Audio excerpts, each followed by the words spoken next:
What's good, y'all? Welcome to the John Katz Show, episode number 57. Thank you guys so much for tuning in. I hope everybody had a really nice weekend and a nice start to the week. Life can be nutty sometimes. Life is nutty lately. Is it just me? Is life nutty for y'all lately? How is everybody doing? I said recently that people don't ask each other enough how they're doing in a genuine way. I said that we should normalize doing that and normalize telling people that we're proud of them. There was a show or a movie, gosh, I can't think of what it was. It was something like that. The character had just been going through a lot. Someone finally asked him, like, somebody tell me what this was. Someone said, how are you doing? Or how are you? And the guy, like, it was a guy, kind of like broke down, like, nobody's asked me that, you know? Yeah, I think some people that probably need to be asked that the most are not as forthcoming about opening up to people voluntarily with their feelings and such. But yeah, anyway, I haven't done in a minute, some listener topics. I reached out online and got some really good feedback, stuff people want to ask or want to hear about. So I'm going to get to those.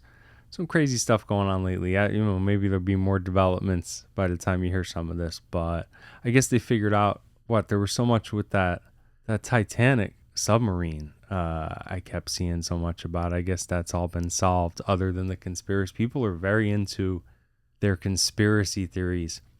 I'm not a big conspiracy. It's funny because I'm a cynic.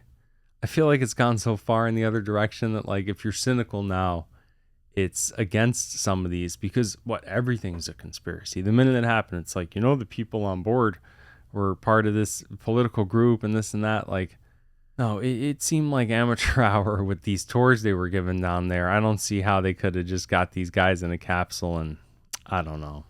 But to be honest, there is some credence to the original. There's a lot of conspiracy theory related stuff around the original sinking of the Titanic.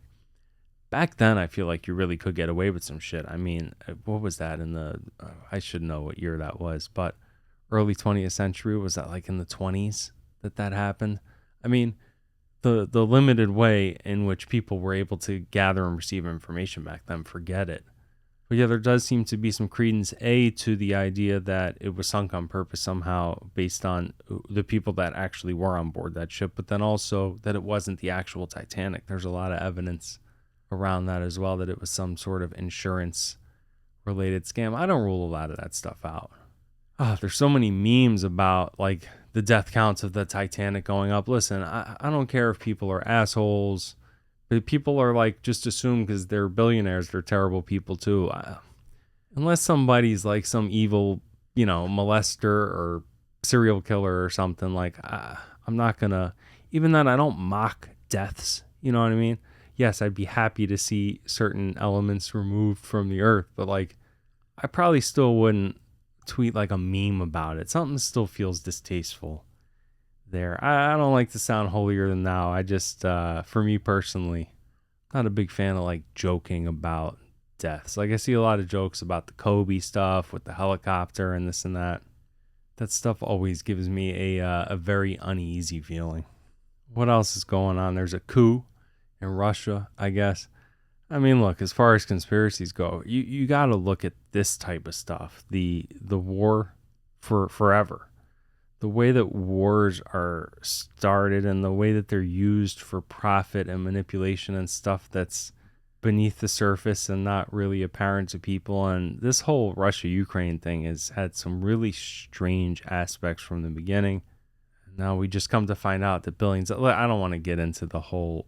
Here's the thing with a lot of these topics. Everyone's talking about them. Everyone's talking. So if I have something unique to offer, I feel like I'll talk about certain subjects. With a lot of this political stuff, the reason I've stopped talking about it is because everyone gets it. Everyone's saying the same stuff.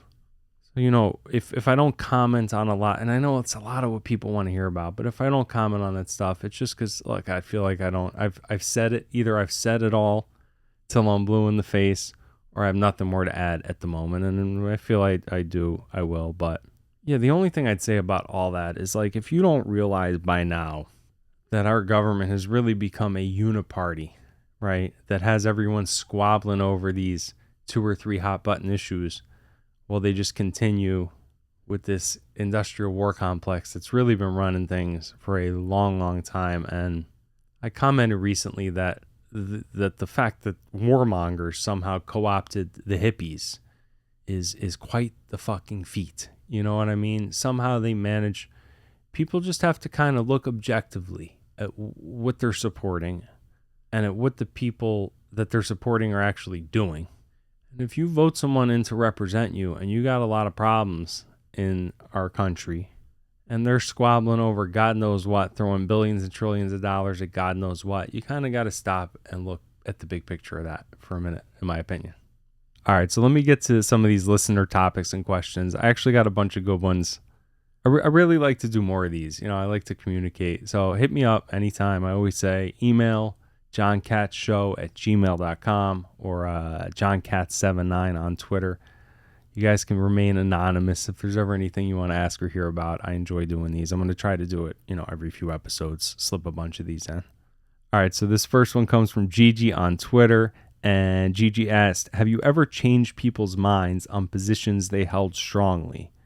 And is it worth it to try when you know their positions are wrong or misled? Yeah, that's interesting. Have I ever changed people's minds? Yeah, I think so. I think I talk about this a lot, actually. I think the way that people go about, it's funny. Everything is like very counterintuitive with all of that stuff. When it comes to, I don't even want to say changing people's minds. I like to think of it as like evolving someone's opinions on stuff. I've had it happen with me, and I'm really rigid in stuff that I've given a lot of thought to. And I know a lot of people think that I'm misguided or misled. When it comes to opinions, that's exactly what it is. And I can believe in my truest, deepest heart of hearts that I'm right, but that other person really does too. So you have to start from a point understanding that. Like, you have to actually think, okay, this person is as confident in their viewpoint, even if, in my opinion, they're totally insane and wrong, they're as confident in their viewpoint as I am with mine. And this ties into like my main rants on everything, which is basically the commonalities and the common ground. There's a way to disagree with people while agreeing with them. It's that yes and stuff I talk about with the improv or whatever that I'd stolen off Adam Carolla. It's that on an emotional level. It's okay, where do we agree and get along? And then when you find that commonality, I think you do have a lot more luck than finding more commonalities and that evolving into the areas where you really thought you couldn't agree at all. Because people get into a very defensive posture, and people are very prideful of stuff that they feel that they've given a lot of thought and analysis to. And if you're someone who's read a bunch of stuff and watched a bunch of stuff and you've debated a bunch of people and you have this really strong opinion, you're not just going to give that up willy-nilly to somebody in a conversation, even if they're making great points. But I think the exception, I think you can. I don't think you'll change people's minds 99% of the time, but you know what? That 1% of the time, it may be worth it. And then a lot of times, I think what happens is people in the moment, they're not going to give it to you. But actual, thoughtful, authentic people will let certain stuff marinate. And I've had that happen, and I've had it happen in reverse with me, where I've sat with something, I went, you know what? I didn't think about it correctly. And that person actually made a really fair point. So yeah, I'd say it's worth it. You got to know your audience. Some stuff is just general. So I throw a lot of stuff out there on social media. I say a lot of stuff on this pod. So I don't know the effect or the butterfly effect some of that may have had. I always say if even it's helped one person, then that's worth it. So your question is it worth it? I'd say definitely worth it. You kind of know your audience too. So if there's a friend or family member that is just really rigid, and don't beat your head against the wall with somebody who's not open, with someone who's not willing to have even an intellectually honest conversation with you. Yeah, don't do that. And with a lot of things, here's my main thing with all that stuff is it doesn't matter, isn't important. Because really the last thing anybody should be doing is giving a lot of energy, especially any kind of like combative negative energy, to shit that doesn't even matter, right? Like, people are debating each other in a heated way over stuff that's not even personally affecting them. And if you have no personal skin in that game, it's not affecting your life in a meaningful way. or if it's not somebody you really care about, yeah, don't drive yourself nuts. So I'd say you got to feel out the individual situations, but I'd say overall, for those few rare times where it happens, it makes it all worth it. And I'd say there's a way to just do it in a tactful, graceful way without being divisive and argumentative. And I hope that answered your question. Thank you. All right, let's keep these going. I got another one from Katie who says, what is your favorite and least favorite part of Twitter/social media? And would you tell your younger self to avoid Twitter and social media if you could go back? Least favorite is easy. I say it all the time. The divisiveness, the tribalism, the people turning their whole personalities into some stupid manufactured divisive issue that they've been told to think about by a bunch of people who want the divisiveness and want everybody squabbling over nonsense. So yeah, 100% that. It's 100% everyone just squabbling over complete, utter, nonsensical bullshit over and over and over and just beating it to death. And with the previous question talked about changing someone's mind, none of those people have ever changed anyone's minds acting that way. And then it's one tweet in and it's all the personal insults, and forget it. Not only aren't they accomplishing anything, they're just making it 10 times worse. And yeah, it doesn't exist in real life in the same way, but it's bleeding in a little bit. It is. It's bleeding into society a little bit. And I don't know how we get away from that combativeness. Everyone seems as dug in as ever as far as social media goes. So that's for sure the worst aspect. The best, my favorite, it's, for me, my favorite is like sharing music and stuff like that. But then certain interactions, just the complete opposite of what we're talking about. I randomly had somebody today just say, hey, John, you're always saying nice things to everyone else. Like, I hope you have an amazing week. Something like that. Nice messages. I had an interaction. I'll tell you what, this is a good example. I had an interaction like a month ago where, I'm like one of these hypochondria, typical Jew people that knows a lot about a lot of different medical conditions just from my family and from myself and everything else. Full disclaimer, I know shit about medicine. I'm not a doctor. Don't listen to me. But I tweeted something like, hey, by the way, it's funny because I wasn't saying it as a suggestion. And I realized after I said it that it kind of read that way.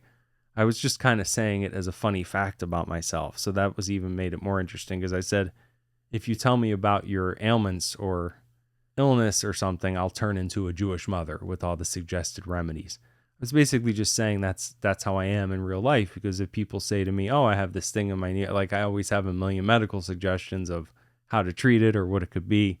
And yes, I'm that guy that I think I know better than the doctors. And I don't think I know better than them, but I know I'm paying more attention than them. See, that's the thing. People go, you don't know more than a doctor. Yeah, but I got more skin in that game, right? So if I do have some weird thing, a lot of these doctors, man, they're seeing 50 patients a day. That guy doesn't give a shit about me. He's in and out. He's looking at a clipboard. He's going, here, take some ibuprofen. And I'm not saying that that's how they all are. But if I'm home actually researching it, he's not doing 20 hours of research on my condition. No fucking way. Maybe if I see some high-end specialist, whatever. But like if I go to the ER with some condition, forget it. And listen, with the way the internet is now, with the way, I know they say don't Google stuff, fine. If you know where to look, that's real doctors and real shit that's online too. Those are real cases as well. And this random dude you're seeing in your town, he might not even know. And I don't even know what I'm talking about. I got so far off the point of what I was trying to say originally. But yes, so I had tweeted, hey, and some guy said, hey, do you know what to do about earwax? Get compacted earwax out. And this is actually something I personally dealt with because it got really bad. I'm prone to, the deep wax buildup, but maybe like 20 years ago, 15 to 20 years ago, I had gone on a trip with my dad and sister and I was swimming a lot. And after the trip, I was totally deaf in one ear for a good week or two. I mean, it felt like when you have water just totally, completely clogged in your ear, but it wouldn't go away. And it was driving me crazy, and I kept hopping around and thinking I'd get it out. Finally, I went to an ear, nose, throat guy. And he goes, oh, you got compacted wax or whatever. And he took this like little suction tube, and he had a scooper. Not to get gross, he pulled a pebble out of my right ear. I swear it was a rock. It was a hard, dark pebble. And when this thing came out, the air just went whew. I mean, the air went it was immediate relief. It was the most orgasmic, amazing feeling ever. It was immediately, holy shit, I can hear better than I can in my whole life. It was a whew. And then since that time, every year or two or so, when my ears start to build up a little bit, or I can feel like one ear or both ears is a little clogged, I'll go to an ENT.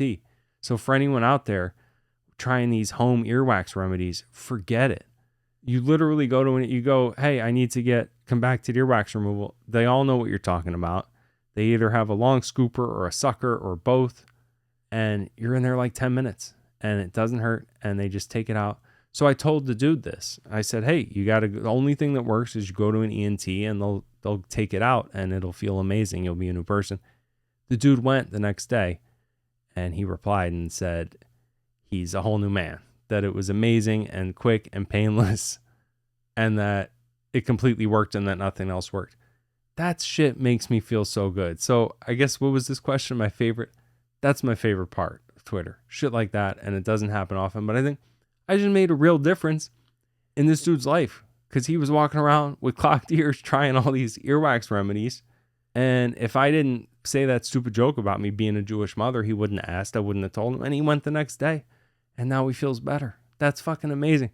Like, that's the kind of stuff when you look at technology and you go, everyone's like, and I'm so guilty of it. Let's go back to the 90s and how amazing it was. And it was amazing for so many reasons, but we couldn't communicate and connect with each other on anywhere near this sort of level. And I think if we can keep our intentionality in the right place and not keep going down this strange, divisive tribal path, I think then the benefits can far outweigh the negatives, even if it doesn't feel that way right now.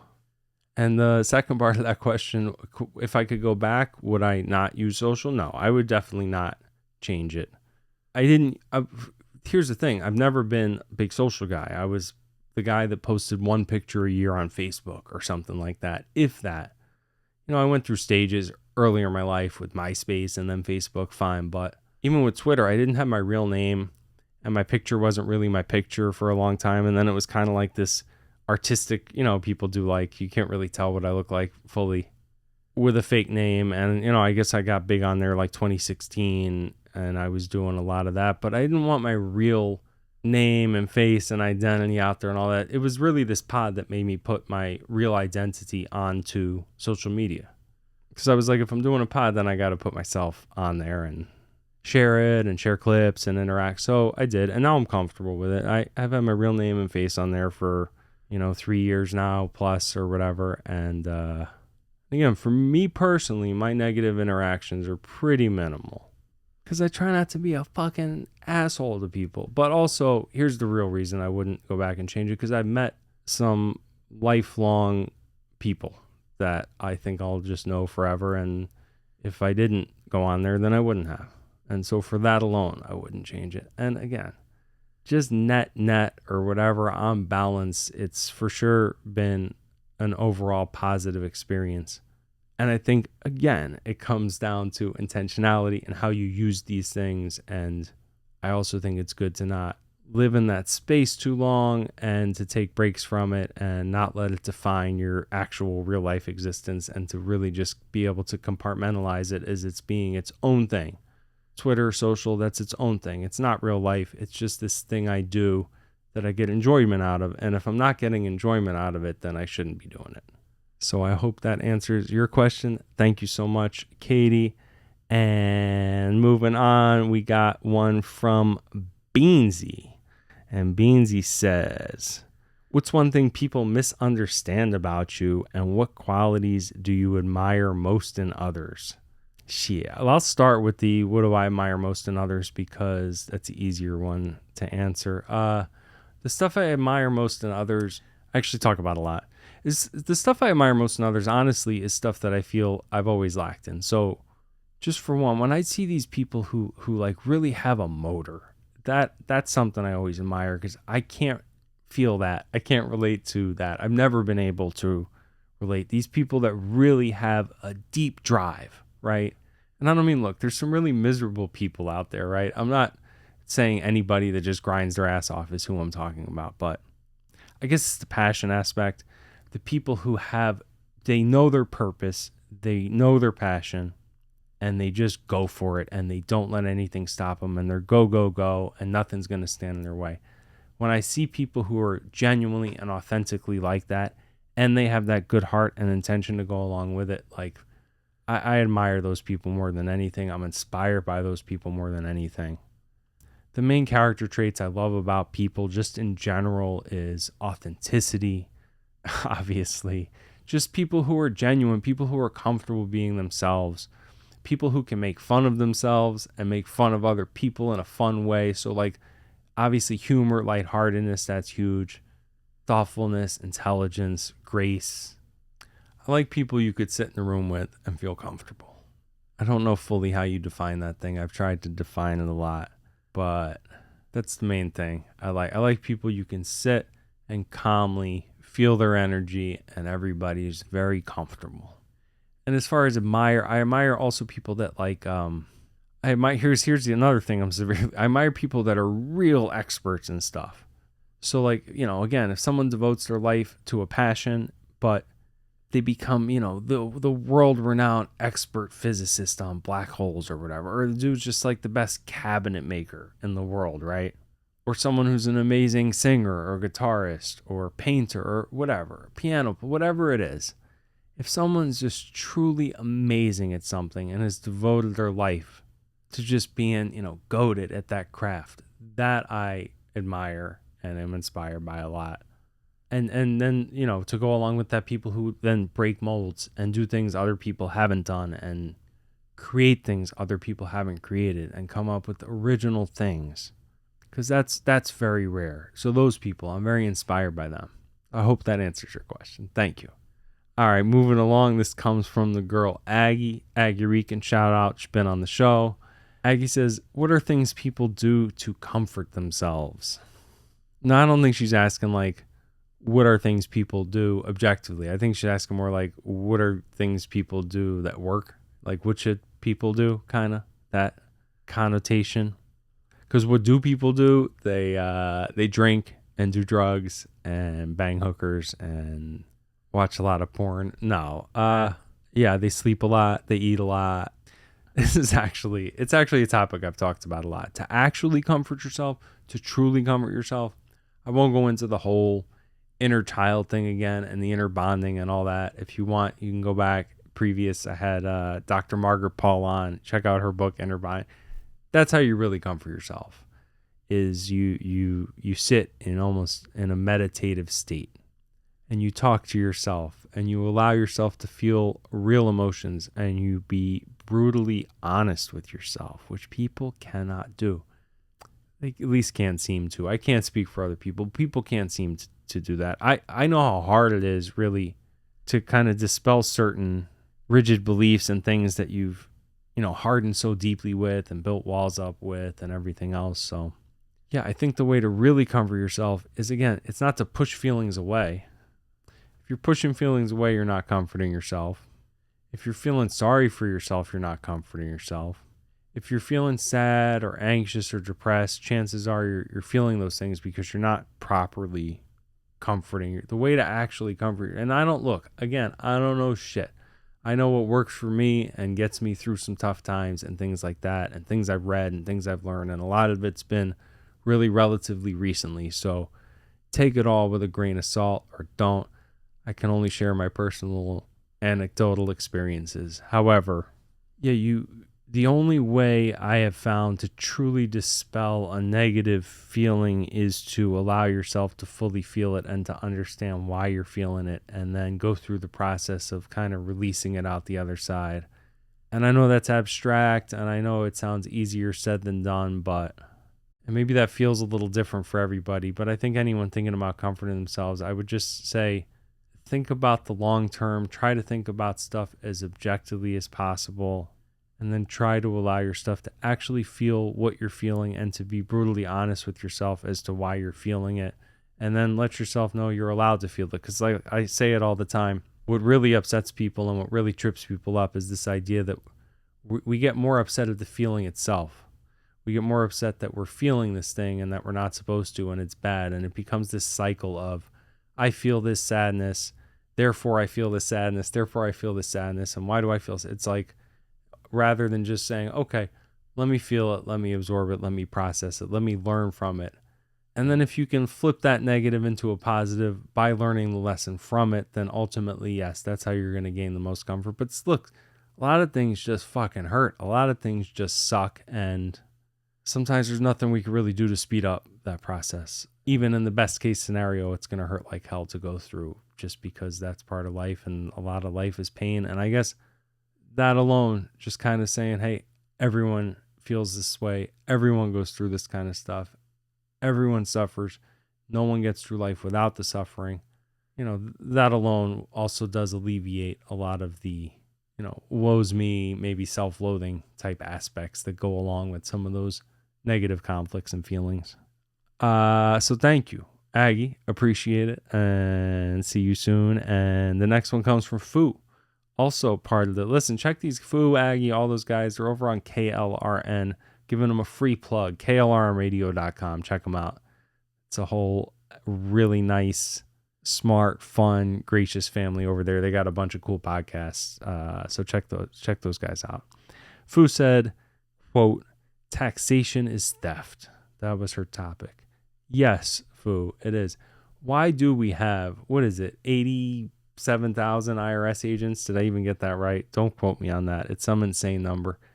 Sheesh. I said recently, if you showed the current IRS structure and tax code to our forefathers, they would have simultaneous strokes and heart attacks, all of them.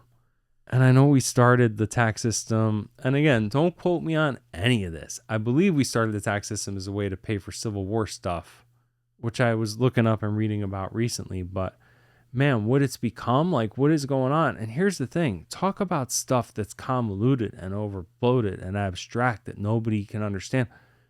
It's one thing if you're going to have a tax and have everything run smoothly, like even that alone really gets away from the spirit of the nation.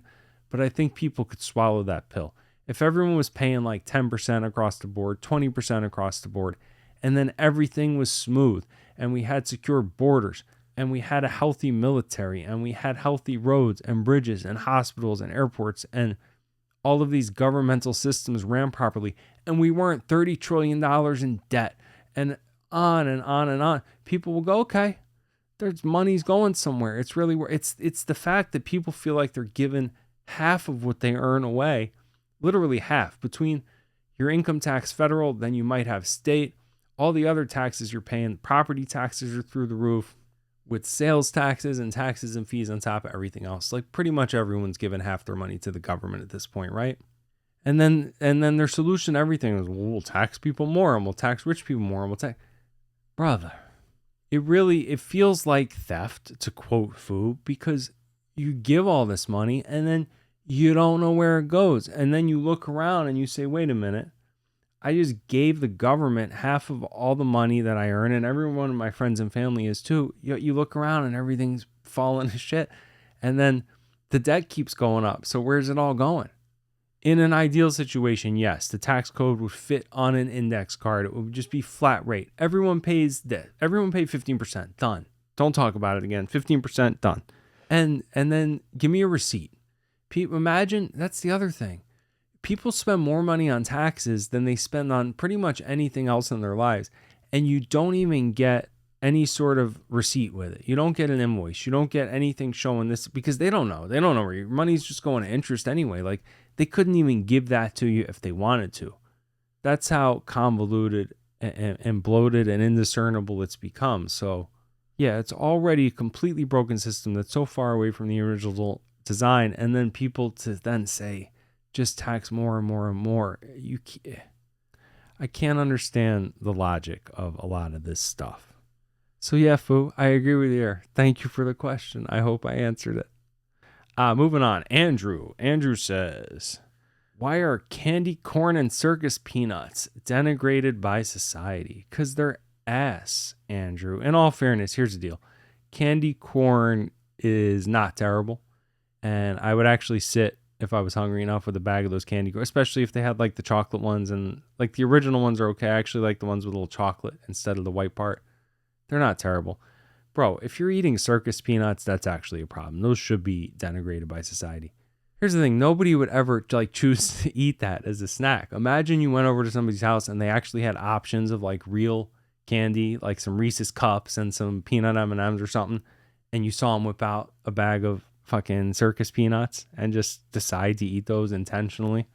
I don't think I probably haven't eaten more than 3 circus peanuts in my whole life. Like if I was in a setting where there was literally nothing around and some poor kid was saddled with a bag of them, maybe I stole 1 or 2 because I just had to like put something in my mouth. I don't know. I would never buy or sit down with a bag of circus peanuts in my life. Sorry, Andrew, if that's your favorite candy. I'll give you some consideration on the candy corn, but yeah, not the circus peanuts, my guy. Sorry. Thank you. I hope answered your question. Next we have Shay. Shay says, quote, "Your stellar hair game." She's talking about my hair being stellar. Just in case that wasn't clear. I don't show my hair. I think I did 1 episode without the hat. Listen, South Florida is not conducive to good hair. It gets very fluffy. And I have the kind of hair that gets really frizzy anyway. Like it's curly and it's got that texture that just frizzes right up. And when it's long like this, but not long, it doesn't have like the weight that it should have to really sit. So, I look like 2006 Eddie Vedder, I think, sometimes on a good day. Yeah, no, the hair's a point of contention in my life, Shay. I got to be honest. It's a very polarizing topic. Some people love it, the curls and the length. Some people think it makes me look like a homeless person. But yeah, I keep it long. I like the long hair, and maybe I keep it long for those few times where I'm not down in Florida and I'm up in like New York or something in the winter, and I can be like, look at my long flowy hair. That's not a big frizz ball. But thank you, Shay, for calling it stellar. It made me feel good, and now I'm not going to cut it. I appreciate you. Hope I answered that question. Thank you. And then coming in with the last one, we have Gwen, and Gwen says, quote, "I'd like to hear more about you." I don't know, Gwen. I talk about myself a lot. I think I get what you mean. I actually did last step. I got into a lot of my personal life stuff. I don't get into even a lot of the benign things, to be honest. You don't hear me talking about like my family and them too much. I think part of that's just out of respect to other people and people in my life. And then with specific things I've gone through and all that, I've said, I can't just talk about stuff without also talking about other people's lives. And it's tricky. It's a delicate balance. But yeah, for me, for my own psyche, I think that's like all I talk. People are probably tired of hearing about the inner workings of my brain and all. What do you want to know? I'm 44, been in South Florida most of my life, grew up in Virginia, been in sales in some capacity most of my life. Pretty simple dude, pretty small circle, pretty simple needs and activities. Hang out with the family a little bit, maybe play a little golf, maybe barbecue a little bit. I like my music, I like my movies. I like to analyze things and people, and I like to ponder life. I like to think about the meaning of things. I like to think about how the meaning of things coincides with human existence and our brains and consciousness and souls and so forth. I guess I could give you a lot of details about my life, but I don't know. They wouldn't feel as relevant, and then the other stuff I just probably wouldn't feel comfortable talking about. So I hope that answers your question. However, yeah, I mean, look, if you watch or listen to this or follow me on Twitter or whatever, you'll hear plenty about me. I give a lot of random silly facts about my life all the time. So yeah, but thank you. Because yeah, I'm like, maybe I need to talk a lot less about me. So thank you for asking. I appreciate you, and I appreciate the question. And really, thank you guys so much. Like I said, anyone, whatever you want to hear about, even if you know someone or you yourself wants to come on here, feel free to reach out to me. Email johncatshow@gmail.com. Twitter, johncats79. Hit me up. You can come on, you can ask questions, whatever the case may be. I really do appreciate y'all tons. I'm having another guest on very soon, so that should be up in about a week. And I hope everybody's great. Love y'all. Appreciate y'all. See y'all soon. Be good.